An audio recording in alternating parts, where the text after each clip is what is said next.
And to finish off our noon window, last game that's going to have any relevance to this playoff picture, we had Air Force, who's 1-3, traveling to Navy, who's 4-0. Navy favored by 12.5 points on CBS. Lion Sarka for the Air Force Falcons gone 31-46, thrown for 638 yards, 5 touchdowns, 3 interceptions. Also leads his team on the ground with 51 carries for 296 yards and 4 touchdowns. Cade Harris for the Falcons had 16 catches for 439 yards and 2 touchdowns. Blake Horvath for the Midshipmen has gone 26-38, thrown for 500 yards, 3 touchdowns, 3 interceptions. Alex Texa on the ground has had 56 carries for 376 yards and 4 touchdowns. Eli Heidenreich has had 12 catches for 170 yards and a touchdown. Air Force is 34-23 against Navy all time. Last game did go to Navy in 2024. But Air Force is one of the previous 4 times these two teams have played. Last time Navy won at home was in 2019. Calhoun is 9-10 against the Midshipmen in his career. Niamata Aloha, my bad if I mispronounce that, is 8-9 in his career against Air Force. Not very often we see both team coaches have a losing record against the other team. But again, this game is interesting to the fact that Navy is not as respected as you would think they would be. Remember, this was a 10-win squad a year ago. This was a team that was really, really good and was in competition for the American race, right? Now, it ended up being Army who ended up winning it.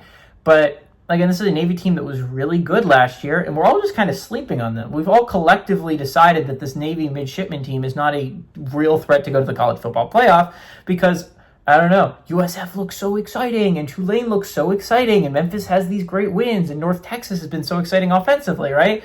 But we just kind of forget about Navy, and the service academy is just really weird to me. Because, again, Navy was my pick to go to the college football playoff this year. And while definitely if I had to change that now, I would switch over to like a Memphis, right? Because they already have a Power 4 win, and Navy's going to be asked to beat like a Notre Dame to try and get that. This is still a Navy team that has everything in front of it that it wants to do, right? This is still a Navy team that doesn't really play a difficult game until November, right? The month of November is going to make or break Navy season. This month of October is a lot of games that you should win if you're Navy. Like, Air Force is not a good football team. They are coming to your town. This is a team you should win handily against if you're Navy. Now, unfortunately for me, Navy hasn't looked all that strong. I've been trash talking them. People that are underrating Navy, part of that is Navy's fault, and the fact that they haven't been blowing out their opponents. They've been keeping it rather close until the end when they end up pulling away.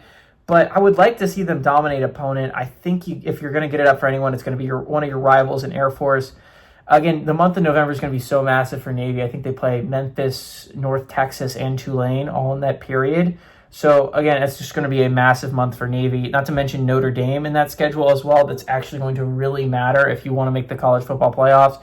But I think this is everything midshipmen want to do is not going to really start until November. You just have to avoid messing up. And I think they avoid messing up. The Air Force is not a very strong team this year. I think this is a midshipman team that should handle them pretty easily. Give me the midshipmen to win. I like the midshipmen to cover at home.